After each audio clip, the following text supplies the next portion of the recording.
4 या 5 साल पहले अपने कुछ निकटतम सहकर्मियों के आग्रह पर मैं आत्मकथा लिखने को तैयार हुआ।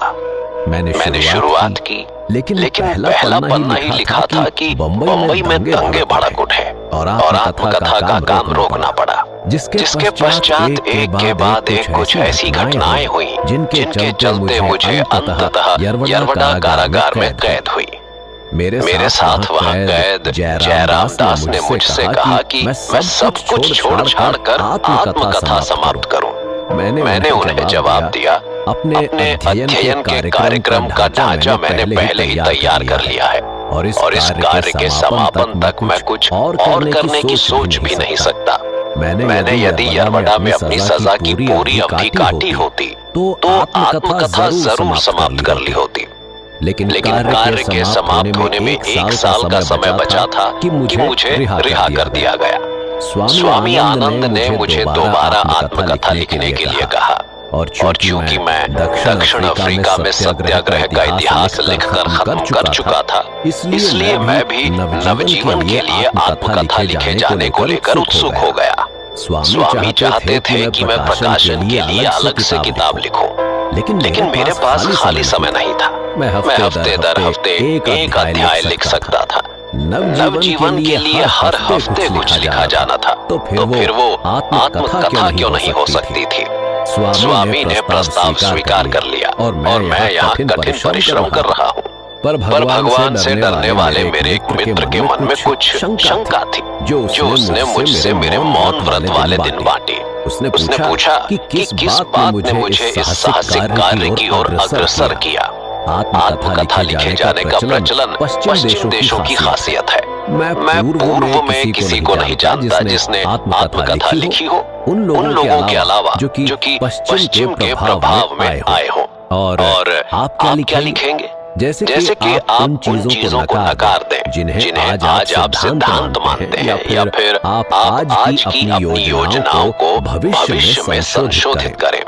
क्या ये संभावित नहीं कि तब आपके बोले या लिखे शब्द के आधार पर अपना व्यवहार बनाने वाले लोग गलत रास्ते पर चले जाएंगे? क्या आपको नहीं लगता कि अभी किसी भी सूरत में ये बेहतर होगा कि आत्मकथा जैसी कोई भी चीज न लिखी जाए? इस चर्चा का मुझ पर कुछ प्रभाव पड़ा, लेकिन मेरा उद्देश्य असली आत्मकथा लिखने का नहीं था। मैं सिर्फ सत्य के लिए किए गए अपने अनेक प्रयोगों की कहानी बताना चाहता था। और चूंकि मेरा जीवन उन प्रयोगों के अलावा कुछ और नहीं है, इसलिए ये सत्य है कि मेरी ये कहानी आत्मकथा का रूप ले लेगी। लेकिन मुझे फर्क नहीं पड़ेगा अगर इसका हर पृष्ठ केवल मेरे प्रयोगों के बारे में बताए। मैं मानता हूँ या किसी भी स्तर पर विश्वास से अपने आप को खुश करता हूँ कि सारे प्रयोगों से संबंधित घटनाओं से पाठकों को लाभ होगा।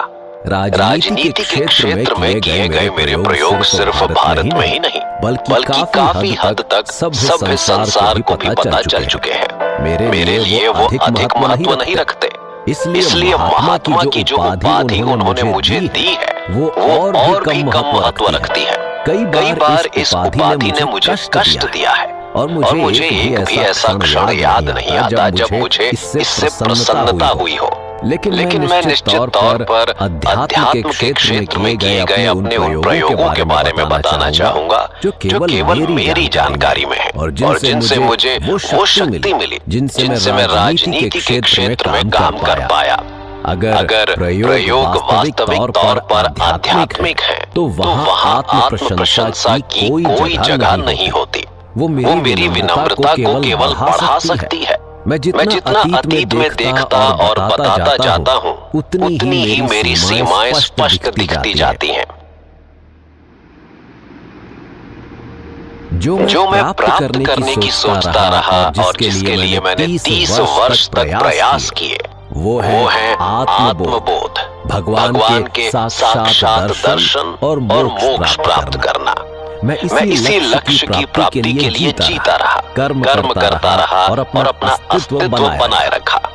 जो भी मैं बोलकर और लिखकर करता हूँ, यहाँ तक कि राजनीतिक क्षेत्र के मेरे सारे प्रयास इसी लक्ष्य की प्राप्ति के लिए है। पर जैसा कि मैं हमेशा विश्वास करता आया हूँ कि जो मेरे लिए संभव है वो सबके लिए संभव है।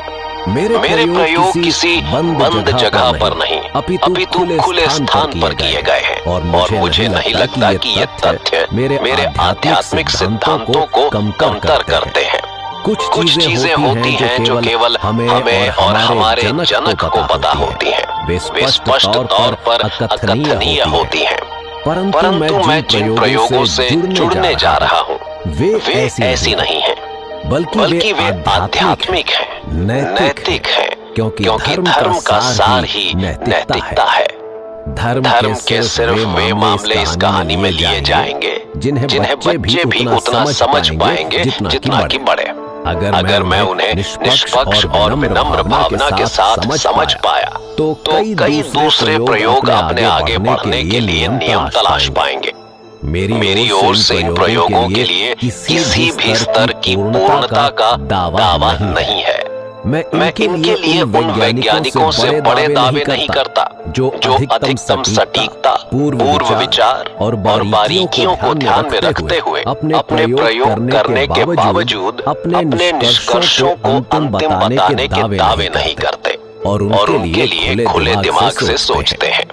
मैं गहरे आत्मनिरीक्षण से गुजरा, खुद की खोज की, हर मानसिक परिस्थिति की जांच की और विश्लेषण किया।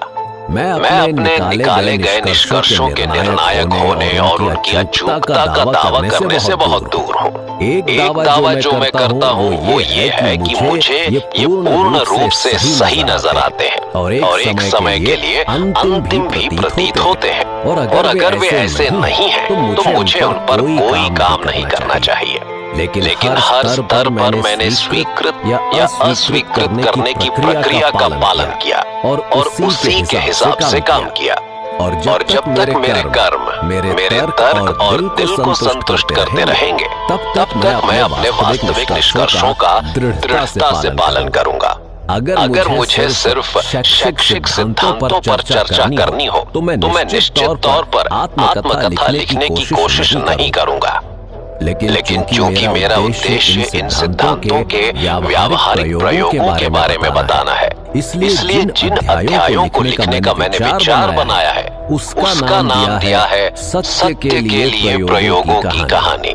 सत्य से अलग माने जाने वाले अहिंसा, ब्रह्मचर्य और व्यवहार के दूसरे सिद्धांतों पर किए गए प्रयोग भी इसमें सम्मिलित होंगे। लेकिन मेरे लिए सत्य सर्वश्रेष्ठ सिद्धांत है जिसमें सभी दूसरे सिद्धांत निहित हैं। ये सत्य केवल शब्दों तक सीमित सत्यता नहीं है, अपितु सोच में भी सत्यता है और सिर्फ आपकी धारणाओं से संबंधित सत्य नहीं बल्कि संपूर्ण सत्य है, एक शाश्वत सत्य है और वो है भगवान। ऐसे अनगिनत भगवान की ऐसी अनगिनत परिभाषाएं हैं क्योंकि उनके रूप भी अनेक हैं। वो मुझे आश्चर्य और आदर से अभिभूत करते हैं और कुछ क्षणों के लिए सन्न भी कर जाते हैं। परंतु मैं सत्य की पूजा भगवान के समान ही करता हूँ। मैंने अब तक उन्हें प्राप्त तो नहीं किया है, परंतु मैं अभी भी उनकी खोज में प्रयासरत हूँ। मैं तलाश के इस प्रयास में अपनी सबसे प्रिय चीजों का त्याग करने के लिए तैयार हूँ। मैं आशा करता हूँ कि अगर मेरे जीवन के बलिदान की भी जरूरत पड़े तो मैं उसे करने के लिए तैयार रहूं। लेकिन जब तक मैंने इस संपूर्ण सत्य को जान नहीं लिया है तब तक जिस संबंधित सत्य को मैंने समझा है मैं उस पर टिका रहूंगा। इस बीच ये संबंधित सत्य मेरे लिए मुझे रास्ता दिखाने वाला, मेरी ढाल और शरण देने वाला होगा। हालांकि ये रास्ता कठिन, सकरा और उस तरह के किनारों की भांति पैना है, परंतु ये मेरे लिए सबसे तेज और आसान रहा है क्योंकि मैं इस पथ पर दृढ़ता पूर्वक अडिग रहा हूँ और इसी वजह से मेरी हिमालय सरीखी हुई बड़ी भूल भी मुझे छोटी प्रतीत होती है। इस रास्ते ने मुझे दुख में डूब जाने से बचा लिया और मैं अपने आत्मज्ञान के अनुसार आगे बढ़ता गया। अपने पथ पर आगे बढ़ते समय मुझे संपूर्ण सत्य यानी भगवान का धुंधला आभास हुआ है। और हर दिन मेरी धारणा पक्की होती जा रही है कि सिर्फ भगवान ही सत्य है और बाकी सब असत्य। वो जो ये समझना चाहते हैं कि कैसे ये धारणा मुझ पर हावी होती गई, वो मेरे प्रयोगों को साझा कर पाएं और अगर कर सकें तो मेरी धारणा को भी साझा करें। मुझ पर ये धारणा भी हावी हो रही थी कि जो मेरे लिए संभव है वो किसी बच्चे के लिए भी संभव है, और ऐसा कहने के लिए मेरे पास ठोस तर्क है। सत्य की खोज के साधन जितने साधारण हैं उतने ही कठिन भी। ये अहंकारी मनुष्य को असंभव और एक मासूम बच्चे को काफी हद तक संभव प्रतीत होगा। सत्य की खोज करने वाला धूल से अधिक सौम्य होना चाहिए। संसार धूल को पैरों तले कुचलती है, परंतु सत्य की खोज करने वाले को इतना सौम्य होना चाहिए कि धूल भी उसे कुचल सके, और सिर्फ तभी उसे सत्य की झलक देखने को मिलेगी, उसके पहले नहीं। ऋषि वशिष्ठ और विश्वामित्र के बीच की चर्चा इसे काफी हद तक स्पष्ट करती है। ईसाई धर्म और इस्लाम भी इसे थोड़ा समझा पाते हैं। अगर पाठक को एहसास होता है कि मेरे लिखे पृष्ठों में कुछ भी ऐसा है जिसे अहंकार छू गया हो, तब उन्हें इसे ऐसे लेना चाहिए कि मेरी खोज में कुछ गलती है और मेरा आभास मरीचिका से अधिक कुछ नहीं। मेरे जैसे सैकड़ों लोगों को मर जाने दो, परंतु सत्य की जीत हो। मुझ जैसे तुच्छ मनुष्य के आकलन के लिए हम सत्य के स्तर को बाल बराबर भी कम न करें।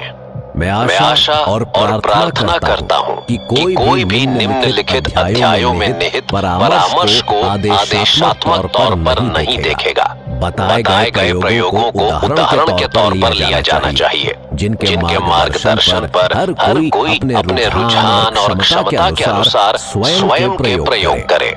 मुझे भरोसा है कि इस सीमित हद तक ये उदाहरण काफी उपयोगी होंगे, क्योंकि मैं कोई भी ऐसी बुरी चीज जिसे बताया जाना चाहिए उसे न छिपाऊंगा और न ही कम करके बताऊंगा। मैं अपने पाठक को अपने दोष और त्रुटियों से पूरी तरह परिचित कराने की आशा रखता हूँ। मेरा उद्देश्य ये है कि मैं इन प्रयोगों को सत्याग्रह के विज्ञान के आधार पर समझा सकूं।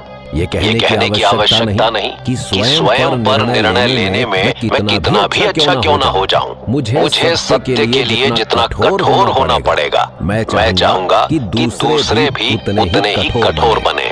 उस मापदंड पर स्वयं को आंकते हुए मैं सूरदास की पंक्तियां कहना चाहूंगा। मौसम कौन कुटिल खलगामी, जिन तनु दियो ताहि बिसरायो ऐसो निमक हरामी। अर्थात मुझ जैसा कपटी दुष्ट और घिनौना कौन होगा कि जिसने मेरा निर्माण किया उसे ही इस नमक हराम ने भुला दिया। ये मेरे लिए निरंतर बनी हुई यातना है कि मैं उससे अभी भी इतना दूर हूँ। वो जिन्हें मैं इस तौर पर जानता हूँ कि उनका मेरे जीवन की हर सांस पर राज है और जिसकी मैं संतान हूँ। मैं जानता हूँ कि ये मेरे अंदर के बुरे मनोभाव हैं जो मुझे उससे इतना दूर रखते हैं, और मैं उनसे दूर नहीं हो पाता हूँ। लेकिन मुझे अपनी भूमिका को यहाँ समाप्त करना चाहिए। मैं वास्तविक कहानी को अगले अध्याय में ही ले पाऊंगा।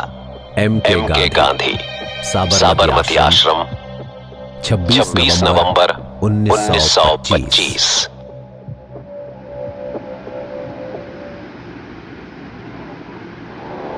भरतीया जाति से संबंध रखने वाला गांधी कुटुंब संभवतः पहले तो पंसारी का धंधा करने वाला था, लेकिन मेरे दादा से लेकर पिछली 3 पीढ़ियों से वो दीवानगिरी करता रहा है। ऐसा मालूम होता है कि उत्तम चंद गांधी अथवा ओदा गांधी सिद्धांतवादी थे। राज्य की कुछ अप्रिय परिस्थितियों से बाध्य होकर उन्हें पोरबंदर के दीवान का पद छोड़कर जूनागढ़ राज्य में आश्रय लेना पड़ा था। जूनागढ़ के नवाब को उन्होंने बाएं हाथ से सलाम किया। किसी ने इस प्रकट अभिनय का कारण पूछा तो जवाब मिला कि दाहिना हाथ तो पोरबंदर को अर्पित हो चुका है। पहली पत्नी की मृत्यु के बाद ओदा गांधी ने दूसरा विवाह किया। पहले विवाह से उनके 4 लड़के थे और दूसरे से 2। अपने बचपन को याद करता हूँ तो मुझे ख्याल नहीं आता कि इन भाइयों में कहीं कोई सौतेलेपन का भाव था।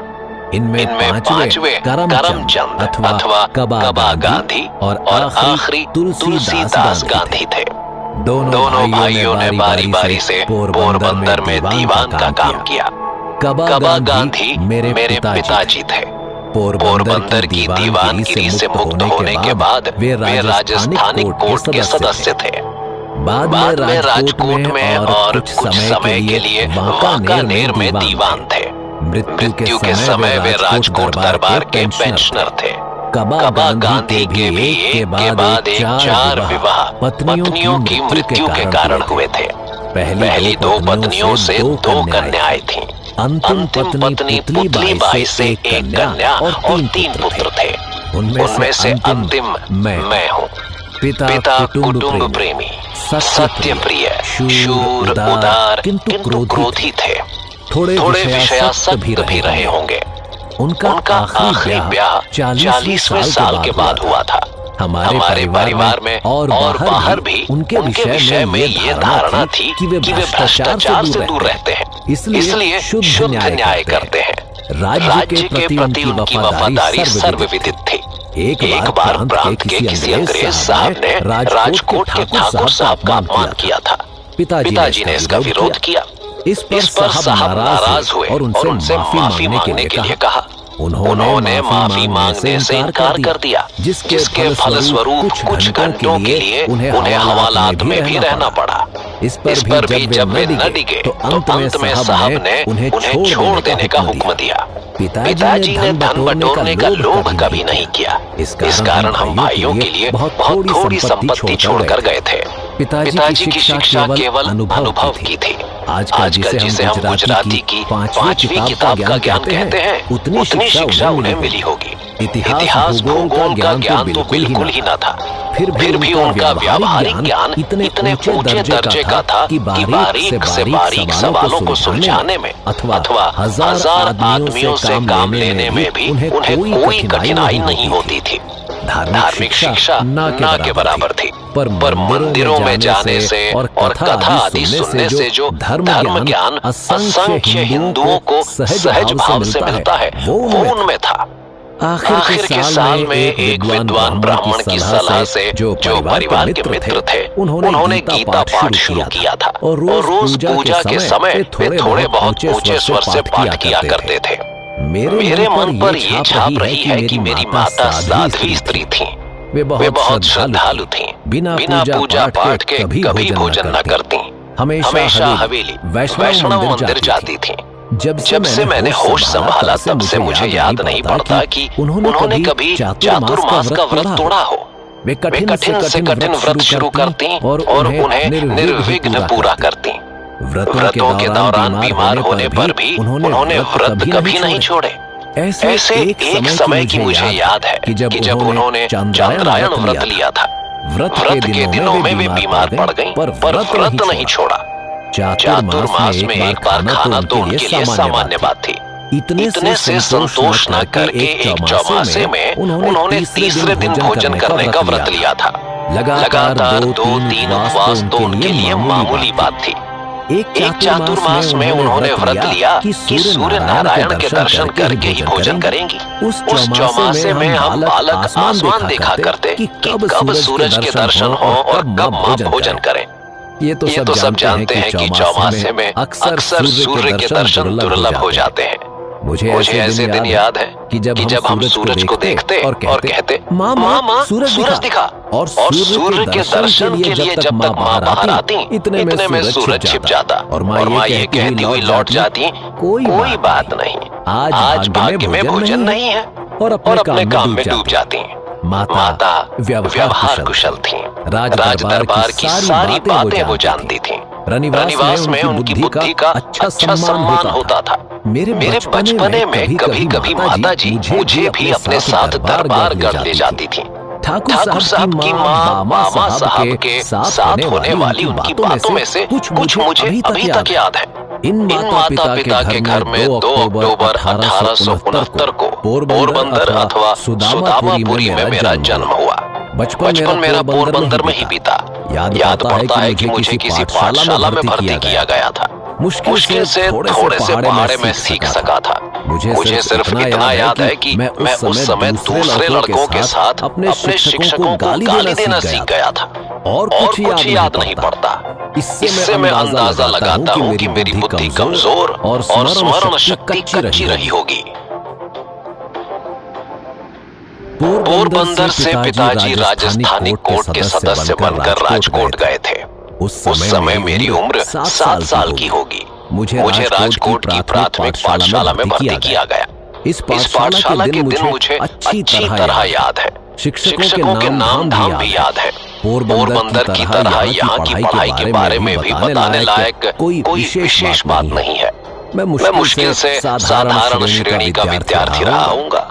प्राथमिक पाठशाला से मैं उपनगरीय पाठशाला और वहाँ से हाई स्कूल पहुँचा। यहाँ तक पहुँचने में मैं 12 वर्ष का हो चुका था। मुझे याद नहीं पड़ता कि इस बीच मैंने कभी शिक्षकों से या अपने सहपाठियों से कोई झूठ बोला हो। तब मैं बहुत शर्मीला था व किसी से मित्रता करने से भी बचता था। मेरी किताबें और पाठ ही मेरे मित्र होते थे। ठीक घंटी बजने के समय पहुंचता और पाठशाला के बंद होते ही घर भागता। भागना शब्द मैं जानबूझकर लिख रहा हूँ क्योंकि बातें करना मुझे अच्छा न लगता था। साथ ही डर भी रहता था कि कोई मेरा मजाक उड़ाएगा तो। हाई स्कूल में पहले ही वर्ष की परीक्षा के समय की एक घटना उल्लेखनीय है। शिक्षा विभाग के इंस्पेक्टर जाइल्स विद्यालय का निरीक्षण करने आए थे। उन्होंने पहली कक्षा के विद्यार्थियों को अंग्रेजी के 5 शब्द लिखवाए। उनमें एक शब्द केटल था। मैंने उसकी वर्तनी गलत लिखी थी। शिक्षक ने अपने बूट की नोक से मुझे इशारा किया, लेकिन मैं क्यों समझने लगा। मुझे ये ख्याल ही नहीं हो सका कि शिक्षक मुझे पास वाले लड़के की पट्टी देखकर वर्तनी सुधार लेने को कह रहे हैं। क्योंकि मैं समझ रहा था कि शिक्षक ये देख रहे हैं कि हम एक दूसरे की पट्टी में देखकर नकल ना करें। सब लड़कों के 5 शब्द सही निकले और अकेला मैं बेवकूफ ठहरा। शिक्षक ने बाद में मुझे मेरी बेवकूफी समझाई, लेकिन मेरे मन पर कोई असर ना हुआ। मैं दूसरे लड़कों की पट्टी देखकर नकल करना कभी न सीख सका। इतने पर भी शिक्षक के प्रति मेरा विनय कभी कम ना हुआ। बड़ों के दोष न देखने का गुण मुझ में स्वभाव से ही था। बाद में इन शिक्षक के दूसरे दोष भी मुझे मालूम हुए थे। फिर भी उनके प्रति मेरा आदर बना ही रहा। मैं ये जानता था कि बड़ों की आज्ञा का पालन करना चाहिए। वे जो कहें सो करना, जो करें उसके काजी ना बनना। इसी समय के 2 और प्रसंग मुझे हमेशा याद रहे हैं। साधारणतः पाठशाला की पुस्तकों को छोड़कर और कुछ पढ़ने का मुझे शौक नहीं था। सबक मुझे याद करने होते थे क्योंकि मैं शिक्षक की डांट फटकार नहीं सहना चाहता था। नहीं मैं उन्हें धोखा देना चाहता था। परंतु पढ़ाई में मन न लगने के कारण अक्सर पाठ ठीक से याद नहीं कर पाता था। जब अपने पाठ ही ठीक से याद ना हो पाते थे तो ऐसी हालत में दूसरी कोई चीज पढ़ने की इच्छा का तो सवाल ही न था। पर जाने कैसी मेरी दृष्टि पिताजी की खरीदी हुई एक पुस्तक पर पड़ गई। नाम था श्रवण पितृभक्ति नाटक। मेरी इच्छा उसे पढ़ने की हुई और मैं उसे बड़े चाव के साथ पढ़ गया। उन्हीं दिनों हमारे घर की तरफ बाइस्कोप में चित्र दिखाने वाला आया। उसमें मैंने श्रवण का वो दृश्य भी देखा जिसमें वो अपने माता पिता को कांवड़ में बैठाकर यात्रा पर ले जाता है। दोनों चीजों का मुझ पर गहरा प्रभाव पड़ा। मन में इच्छा होती कि मुझे भी श्रवण के समान बनना चाहिए। श्रवण की मृत्यु पर उसके माता पिता का विलाप मुझे आज भी याद है। उस ललित छंद को मैंने बाजे पर बजाना भी सीख लिया था। मुझे बाजा सीखने का शौक था और पिताजी ने एक बाजा दिया भी था। इन्हीं दिनों कोई नाटक कंपनी आई थी और पिताजी से मुझे उसका नाटक देखने की आज्ञा मिल गई थी। वो नाटक था हरीशचंद्र। ये नाटक मेरे मन में ऐसा बैठ गया था कि मेरा मन उसे बार बार देखने को होता था। लेकिन यूं बार बार कौन जाने देता। ये बात मुझे कचोटती थी और इसी पर अपने मन में मैंने उस नाटक को सैकड़ों बार खेला होगा। ये सवाल मुझे दिन रात मथता रहता था कि हरिश्चंद्र की तरह सत्यवादी सब क्यों नहीं हो सकते। हरिश्चंद्र पर जैसी विपत्तियां पड़ी, वैसी विपत्तियों को भोगते हुए भी सत्य के पालन का आदर्श मुझे हर दम प्रेरित करता। मैंने मान लिया था कि नाटक में जैसी लिखी हैं वैसी विपत्तियां हरिश्चंद्र पर पड़ी होंगी। हरिश्चंद्र के दुखों का स्मरण करके मैं खूब रोया हूँ।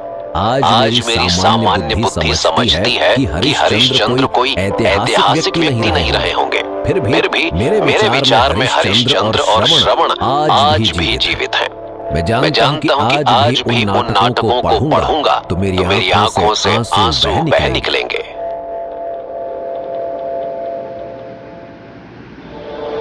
मैं बहुत चाहता हूँ कि मुझे ये प्रकरण न लिखना पड़ता, परंतु इस कथा में मुझे ऐसे कितने ही कड़वे घूंट पीने पड़ेंगे। सत्य का पुजारी होने का दावा करते हुए मैं और कुछ कर ही नहीं सकता। ये लिखते हुए मन अकुलाता है कि 13 साल की उम्र में मेरा विवाह हुआ था। आज मेरी आंखों के सामने 12-13 वर्ष के बालक मौजूद हैं। उन्हें देखता हूँ और अपने विवाह का स्मरण करता हूँ तो मुझे अपने ऊपर दया आती है और इन बालकों को मेरी स्थिति से बच सकने के लिए बधाई देने की इच्छा होती है। 13वें वर्ष में हुए अपने विवाह के समर्थन में मुझे एक भी नैतिक दलील सूझ नहीं सकती। पाठक ये ना समझे कि मैं सगाई की बात लिख रहा हूँ। काठियावाड़ में विवाह का अर्थ लग्न है, सगाई नहीं। सगाई का अर्थ बालक बालिका के ब्याह के लिए माँ बाप के बीच होने वाला करार है। सगाई टूट सकती है। सगाई के रहते वर अगर मर जाए तो कन्या विधवा नहीं होती। सगाई में वर कन्या के बीच कोई संबंध नहीं रहता। दोनों को पता नहीं होता। मेरी एक करके 3 बार सगाई हुई थी। ये 3 सगाइयां कब हुई इसका मुझे कुछ पता नहीं। मुझे बताया गया था कि 2 कन्याएं एक के बाद एक मर गईं। इसीलिए मैं जानता हूँ कि मेरी 3 सगाइयां हुई थी। कुछ ऐसा याद पड़ता है कि तीसरी सगाई कोई 7 साल की उम्र में हुई होगी, लेकिन मैं नहीं जानता कि सगाई के समय मुझसे कुछ कहा गया था। विवाह में वर कन्या की आवश्यकता पड़ती है, उसकी विधि होती है और मैं जो लिख रहा हूँ सो विवाह के विषय में ही है। विवाह का मुझे पूरा स्मरण है। पाठक जान चुके हैं कि हम 3 भाई थे। उनमें सबसे बड़े का ब्याह हो चुका था। मंझले भाई मुझसे 2 या 3 साल बड़े थे। घर के बड़ों ने एक साथ 3 विवाह करने का निश्चय किया। मंझले भाई का मेरे काका जी के छोटे लड़के का, जिनकी उम्र मुझसे 1 साल अधिक रही होगी, और मेरा। इसमें हमारे कल्याण की बात तो नहीं थी। हमारी इच्छा की तो थी ही नहीं। बात सिर्फ बड़ों की सुविधा और खर्च की थी। हिंदू संसार में विवाह कोई ऐसी वैसी चीज नहीं। वर कन्या के माता पिता विवाह के पीछे बर्बाद होते हैं, धन लुटाते हैं और समय लुटाते हैं। महीनों पहले से तैयारियां होती हैं, कपड़े बनते हैं, गहने बनते हैं, जाति भोज के खर्च के हिसाब बनते हैं, पकवानों के प्रकारों की होड़ बंधी जाती है। औरतें गला हो या ना हो तो भी गाने गा कर अपनी आवाज को बैठा लेती हैं, बीमार भी पड़ती हैं, पड़ोसियों की शांति में खलल पहुंचाती हैं। बेचारे पड़ोसी भी अपने यहाँ अवसर आने पर यही सब करते हैं। इसलिए शोरगुल, जूठन, दूसरी गंदगियाँ सब कुछ उदासीन भाव से सह लेते हैं। ऐसा झमेला 3 बार करने के बदले एक बार ही कर लिया जाए तो कितना अच्छा हो। खर्च कम होने पर भी ब्याह ठाठ से हो सकता है, क्योंकि 3 ब्याह एक साथ करने पर पैसा खुले हाथों खर्चा जा सकता है। पिताजी और काका जी बूढ़े थे, हम उनके आखिरी लड़के ठहरे, इसलिए उनके मन में हमारा विवाह रचाने का आनंद लूटने की लालसा भी रही होगी। इन और ऐसे दूसरे विचारों से ये तीनों विवाह एक साथ करने का निश्चय किया गया और सामग्री जुटाने का काम तो जैसा कि मैं कह चुका हूँ महीनों पहले से शुरू हो चुका था। हम भाइयों को तो सिर्फ तैयारियों से ही पता चला कि ब्याह होने वाले हैं। उस समय मन में अच्छे अच्छे कपड़े पहनने, बाजे बजने, वर यात्रा के समय घोड़े पर चढ़ने, बढ़िया भोजन मिलने, एक नई बालिका के साथ विनोद करने आदि की अभिलाषा के सिवा दूसरी कोई खास बात रही हो, मुझे ऐसा कोई स्मरण नहीं है। विषय भोग की वृत्ति तो बाद में आई। वो कैसे आई इसका वर्णन कर सकता हूँ, पर पाठक ऐसी जिज्ञासा न रखे। मैं अपनी शर्म पर पर्दा डालना चाहता हूँ। जो कुछ बतलाने लायक है वो इसके आगे आएगा। किंतु इस ब्यौरे का उस केंद्र बिंदु से बहुत ही थोड़ा संबंध है जिसे मैंने अपनी निगाह के सामने रखा है। हम भाइयों को राजकोट से पोरबंदर ले जाया गया। वहाँ हल्दी चढ़ाने आदि की विधि हुई। वो मनोरंजक होते हुए भी उसकी चर्चा छोड़ देने लायक है। पिताजी दीवान थे, फिर भी थे तो नौकर ही। तिस पर राजप्रिय थे, इसलिए अधिक पराधीन रहे। ठाकुर साहब ने आखिरी घड़ी तक उन्हें छोड़ा नहीं। अंत में जब छोड़ा तो ब्याह के 2 दिन पहले ही रवाना किया। उन्हें पहुंचाने के लिए खास डाक रवाना की गई। पर विधाता ने कुछ और ही सोचा था। राजकोट से पोरबंदर 60 कोस है। बैलगाड़ी से 5 दिन का रास्ता था। पिताजी 3 दिन में पहुंचे। आखिर में टांगा उलट गया। पिताजी को काफी चोट आई। हाथ पर पट्टी, पीठ पर पट्टी। विवाह विषयक उनका और हमारा आनंद आधा चला गया। फिर भी ब्याह तो हुए ही। लिखे मुहूर्त कहीं टल सकते हैं। मैं तो विवाह के बाल उल्लास में पिताजी का दुख भूल गया। मैं पितृभक्त तो था ही, पर विषय भक्त भी वैसा ही था ना। यहाँ विषय का मतलब इंद्रिय का विषय नहीं है, बल्कि भोग मात्र है। माता पिता की भक्ति के लिए सब सुखों का त्याग करना चाहिए। ये ज्ञान तो आगे चलकर मिलने वाला था। इस पर भी मानो मुझे भोगेच्छा का दंड ही भुगतना हो। इस तरह मेरे जीवन में एक अप्रिय घटना घटी जो मुझे आज तक अखरती है। जब निष्कुलानंद का गाया, त्याग न टिके रे वैराग बिना, करिए कोटि उपाय जी, सुनता या गाता हूँ। तब वो विपरीत और कड़वी घटना मुझे याद आती है और शर्मिंदा करती है। पिताजी ने शरीर से पीड़ा भोगते हुए भी बाहर से प्रसन्न दिखने का प्रयत्न किया और विवाह में पूरी तरह योग दिया। पिताजी किस प्रसंग में कहाँ बैठे थे, इसकी याद मुझे आज भी जैसी की तैसी है। बाल विवाह की चर्चा करते हुए पिताजी के कार्य की जो टीका मैंने आज की है, वो मेरे मन में उस समय थोड़ा ही थी। तब तो सब कुछ योग्य और मनपसंद ही लगा था। ब्याहने का शौक था और पिताजी जो कर रहे हैं ठीक ही कर रहे हैं ऐसा लगता था। इसलिए उस समय के स्मरण ताजा हैं। मंडप में बैठे, फेरे, कंसार खाया खिलाया और तभी से वर वधू साथ में रहने लगे। वो पहली रात दो निर्दोष बालक बालिका अनजाने संसार सागर में कूद पड़े। भाभी ने सिखलाया कि मुझे पहली रात में कैसा बर्ताव करना चाहिए। धर्म पत्नी को किसने सिखलाया, सो पूछने की बात मुझे याद नहीं। पूछने की इच्छा तक नहीं होती। पाठक ये जान लें कि हम दोनों एक दूसरे से डरते थे, ऐसा भान मुझे है। एक दूसरे से शर्माते तो थे ही। बातें कैसे करना, क्या करना, सो मैं क्या जानूं। मिली सीख भी क्या मदद करती। लेकिन क्या इस संबंध में कुछ सिखाना जरूरी होता है। जहाँ संस्कार बलवान है, वहाँ सीख गैर जरूरी बन जाती है। धीरे धीरे हम एक दूसरे को पहचानने लगे, बोलने लगे। हम दोनों बराबरी की उम्र के थे, पर मैंने तो पति की सत्ता चलाना शुरू कर दी।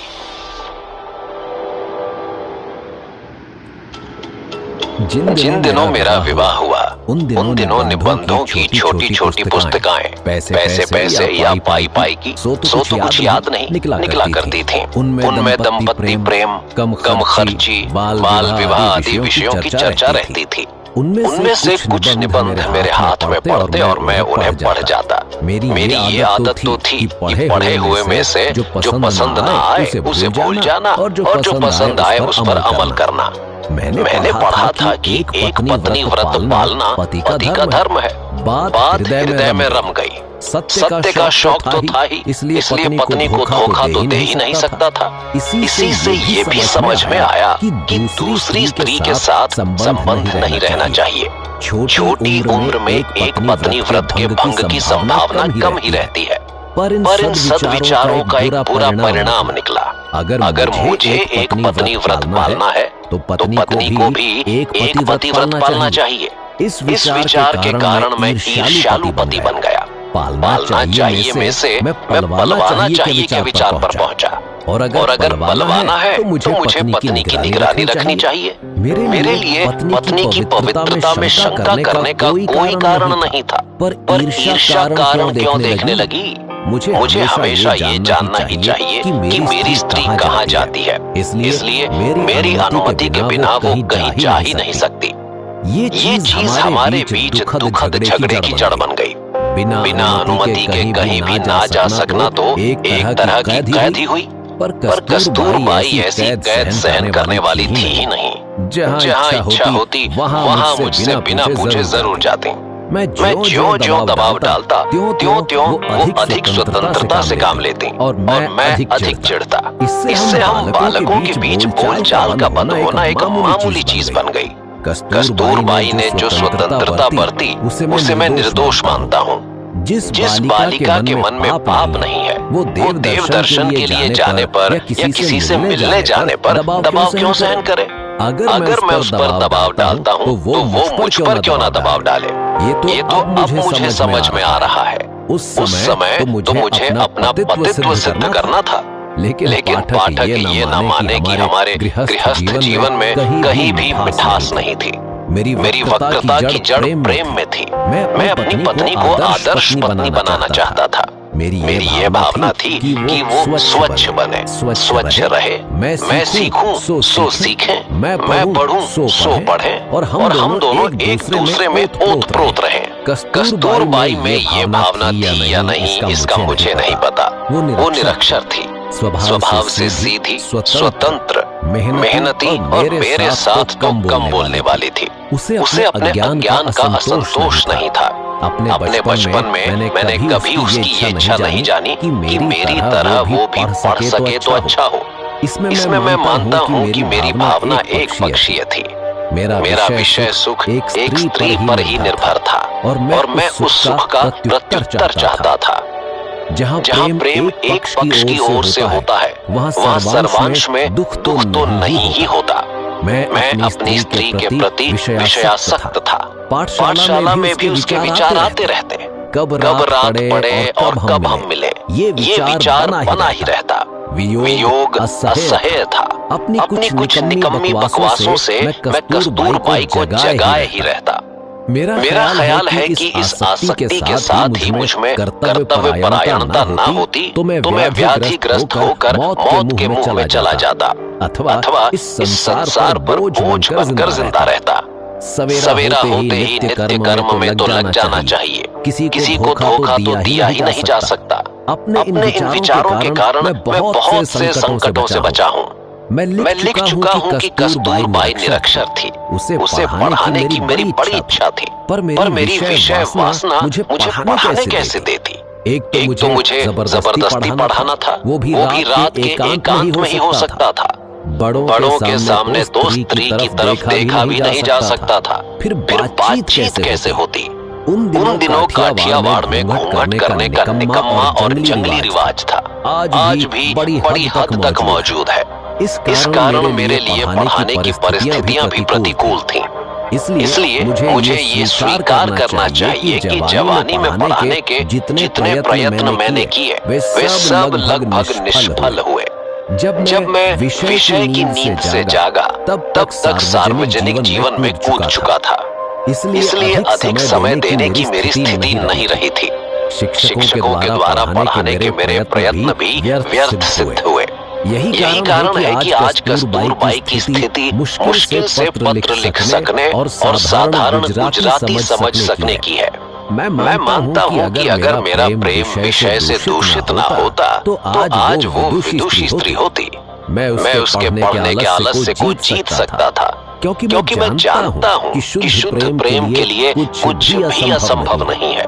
यूं पत्नी के प्रति विषयासक्त होते हुए भी मैं किसी कदर कैसे बच सका, इसका एक कारण बता चुका हूँ। एक और भी बताने लायक है। सैकड़ों अनुभवों के सहारे मैं इस परिणाम पर पहुंच सका हूँ कि जिसकी निष्ठा सच्ची है उसकी रक्षा स्वयं भगवान ही करते हैं। हिंदू समाज में अगर बाल विवाह का घातक रिवाज भी है तो साथ ही उससे मुक्ति दिलाने वाला रिवाज भी है। माता पिता बालक वर वधू को लंबे समय तक एक साथ नहीं रहने देते। बाल पत्नी का आधे से अधिक समय पीहर में बीतता है। यही बात हमारे संबंध में भी हुई, अर्थात ये कि 13 से 19 साल की उम्र तक छुट मिलाकर कुल 3 साल से अधिक समय तक साथ नहीं रहे होंगे। 6-8 महीने साथ रहते, इतने में माँ बाप के घर का बुलावा आ ही जाता। उस समय तो वो बुलावा बहुत बुरा लगता था, पर उसी के कारण हम दोनों बच गए। फिर तो 18 साल की उम्र में विलायत गया, जिससे लंबे समय का सुंदर वियोग रहा। विलायत से लौटने पर भी हम करीब 6 महीने साथ में रहे होंगे, क्योंकि मैं राजकोट और बम्बई के बीच आता जाता रहता था। इतने में दक्षिण अफ्रीका का बुलावा आ गया। इस बीच तो मैं अच्छी तरह जागृत हो चुका था।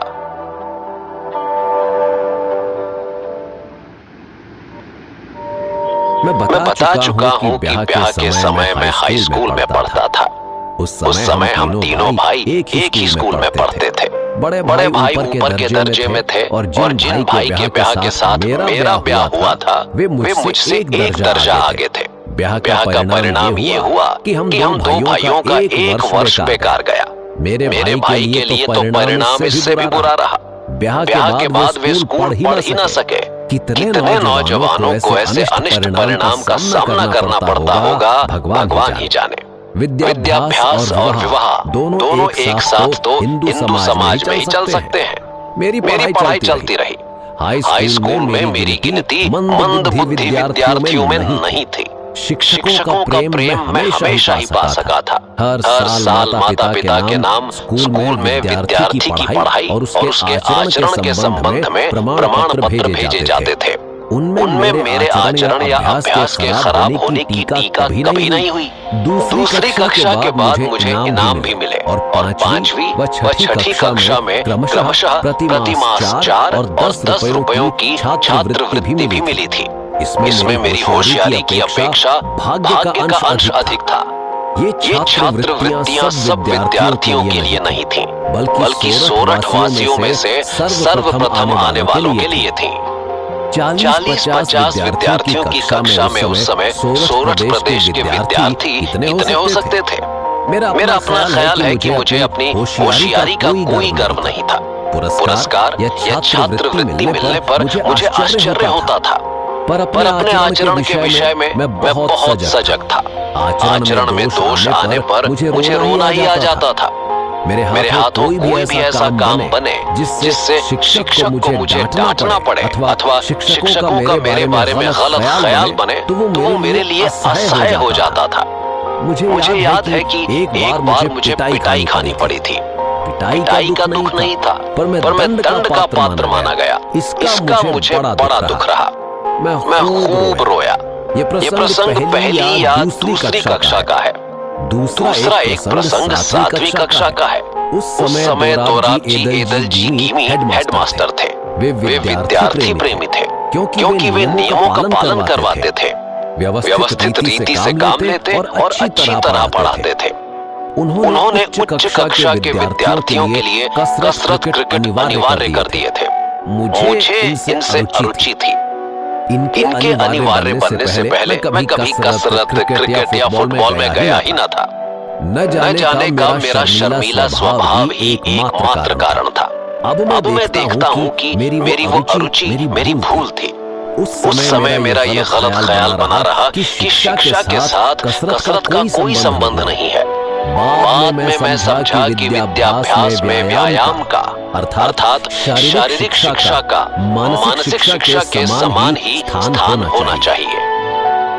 फिर भी मुझे कहना चाहिए कि कसरत में ना जाने से मुझे नुकसान नहीं हुआ। उसका कारण ये रहा कि मैंने पुस्तकों में खुली हवा में टहलने की सलाह पढ़ी थी और वो मुझे अच्छी लगी थी। इसके कारण हाई स्कूल की उच्च कक्षा से ही मुझे हवाखोरी की आदत पड़ गई थी। वो अंत तक बनी रही। टहलना भी व्यायाम ही तो है। इससे मेरा शरीर अपेक्षाकृत सुगठित बना।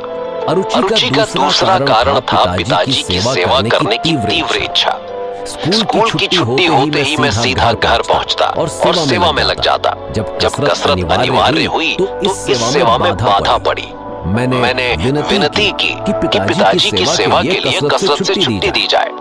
गीमी साहब छुट्टी क्यों देने लगे? एक शनिवार के दिन सुबह का स्कूल था। शाम को 4 बजे कसरत के लिए जाना था। मेरे पास घड़ी नहीं थी। बादलों से धोखा खा गया। जब पहुंचा तो सब जा चुके थे। दूसरे दिन गीमी साहब ने हाजिरी देखी तो मैं गैर हाजिर पाया गया। मुझसे कारण पूछा गया। मैंने सही कारण बता दिया। उन्होंने उसे सच नहीं माना और मुझ पर 1 या 2 आने ठीक रकम का स्मरण नहीं है इतना जुर्माना किया। मुझे बहुत दुख हुआ। कैसे सिद्ध करूं कि मैं झूठा नहीं हूं? मैं मन महसूस कर रह गया। मैं रोया। समझा कि सच बोलने वालों को गाफिल भी नहीं रहना चाहिए। अपनी पढ़ाई के समय में इस तरह की ये मेरी पहली और आखिरी गफलत थी। मुझे कुछ धुंधला सा याद है कि मैं आखिर ये जुर्माना माफ करा सका था। मैंने कसरत से तो मुक्ति पा ही ली। पिताजी ने हेडमास्टर को पत्र लिखा कि स्कूल के बाद वो मेरी उपस्थिति का उपयोग अपनी सेवा के लिए करना चाहते हैं। इस कारण मुझे मुक्ति मिल गई। व्यायाम के बदले मैंने टहलने का सिलसिला रखा। इसलिए शरीर को व्यायाम न देने की गलती के लिए तो शायद मुझे सजा न भोगनी पड़ी, पर दूसरी गलती की सजा मैं आज तक भोग रहा हूँ। मैं नहीं जानता कि पढ़ाई में सुंदर लेखन आवश्यक नहीं है। ये गलत ख्याल मुझे कैसे हो गया था, पर ठेठ विलायत जाने तक ये बना रहा। बाद में और खास करके जब मैंने वकीलों के व दक्षिण अफ्रीका में जन्मे और पढ़े लिखे नवयुवकों के मोती के दानों जैसे अक्षर देखे तो मैं शर्माया और पछताया। मैंने अनुभव किया कि खराब अक्षर अधूरी शिक्षा की निशानी माने जाने चाहिए। बाद में मैंने अक्षर सुधारने का प्रयत्न किया, पर पगे घड़े पर कहीं गला जुड़ता है। जवानी में मैंने जिसकी उपेक्षा की उसे आज तक नहीं कर सका। हर एक नवयुवक और नवयुवती मेरे उदाहरण से सबक लें और समझें कि सुंदर अक्षर अच्छी विद्या का आवश्यक अंग है। अच्छे अक्षर सीखने के लिए चित्रकला आवश्यक है। मेरी तो ये राय बनी है कि बालकों को चित्रकला पहले सिखानी चाहिए। जिस प्रकार पक्षियों वस्तुओं आदि को देखकर बालक उन्हें याद रखता है और आसानी से उन्हें पहचानता है, उसी तरह अक्षर पहचानना सीखे और जब चित्रकला सीखकर चित्र आदि बनाने लगे तभी अक्षर लिखना सीखे तो उसके अक्षर छपे के अक्षरों के समान सुंदर होंगे। इस समय के विद्याभ्यास के दूसरे 2 संस्मरण उल्लेखनीय है। ब्याह के कारण जो 1 साल नष्ट हुआ उसे बचा लेने की बात दूसरी कक्षा के शिक्षक ने मेरे सामने रखी थी। उन दिनों परिश्रमी विद्यार्थियों को इसके लिए अनुमति मिलती थी। इस कारण तीसरी कक्षा में 6 महीने रहा और गर्मियों की छुट्टियों से पहले होने वाली परीक्षा के बाद मुझे चौथी कक्षा में बैठाया गया। इस कक्षा से थोड़ी पढ़ाई अंग्रेजी माध्यम से होनी थी। मेरी समझ में कुछ न आता था। भूमिति भी चौथी कक्षा से शुरू होती थी। मैं उसमें पिछड़ा हुआ था ही। उस पर मैं उसे बिल्कुल समझ नहीं पाता था। भूमिति के शिक्षक अच्छी तरह समझाकर पढ़ाते थे, पर मैं कुछ समझ ही ना पाता था। मैं अक्सर निराश हो जाता था। कभी ये भी सोचता कि 1 साल में 2 कक्षाएं करने का विचार छोड़कर मैं तीसरी कक्षा में लौट जाऊं। पर ऐसा करने में मुझे लज्जा आती और जिन शिक्षक ने मेरी लगन पर भरोसा करके मुझे अगली कक्षा में लाने की सिफारिश की थी उनका भी मान घटता। इस भय से नीचे जाने का विचार तो छोड़ ही दिया। जब प्रयत्न करते करते मैं यूक्लिड के 13वें प्रमेय तक पहुंचा तो अचानक मुझे बोध हुआ कि भूमिति तो सरल से सरल विषय है जिसमें केवल बुद्धि का सीधा और सरल प्रयोग ही करना है। उसमें कठिनाई क्या है? उसके बाद तो भूमिति मेरे लिए सदा ही सरल और सरस विषय बना रहा। भूमिति की अपेक्षा संस्कृत ने मुझे अधिक परेशान किया। भूमिति में रटने की कोई बात थी ही नहीं, जबकि मेरी दृष्टि में संस्कृत में तो सब रटना ही होता था। ये विषय भी चौथी कक्षा में शुरू हुआ था। छठी कक्षा में मैं हारा। संस्कृत के शिक्षक बहुत कड़े मिजाज के थे। विद्यार्थियों को अधिक सिखाने का लोभ रखते थे। संस्कृत वर्ग और फारसी वर्ग के बीच एक प्रकार की होड़ रहती थी। फारसी सिखाने वाले मौलवी नरम मिजाज के थे। विद्यार्थी आपस में बात करते कि फारसी तो बहुत आसान है और फारसी शिक्षक बहुत भले हैं। विद्यार्थी जितना काम करते हैं उतने से वे संतोष कर लेते हैं। मैं भी आसान होने की बात सुनकर ललचाया और एक दिन फारसी वर्ग में जाकर बैठा। संस्कृत शिक्षक को दुख हुआ। उन्होंने मुझे बुलाया और कहा, ये तो समझ कि तू एक वैष्णव पिता का बेटा है। क्या तू अपने धर्म की भाषा नहीं सीखेगा? तुझे जो कठिनाई हो सो मुझे बता। मैं तो सब विद्यार्थियों को बढ़िया संस्कृत सिखाना चाहता हूँ। आगे चलकर उसमें रस के घूंट पीने को मिलेंगे। तुझे यूं तो हारना नहीं चाहिए। तू फिर से मेरे वर्ग में बैठ। मैं शर्माया। शिक्षक के प्रेम की अवमानना न कर सका। आज मेरी आत्मा कृष्ण शंकर मास्टर का उपकार मानती है, क्योंकि जितनी संस्कृत मैंने उस समय सीखी उतनी भी न सीखी होती तो आज संस्कृत शास्त्रों में मैं जितना रस ले सकता हूँ उतना न ले पाता। मुझे तो इस बात का पश्चाताप होता है कि मैं अधिक संस्कृत न सीख सका, क्योंकि बाद में मैं समझा कि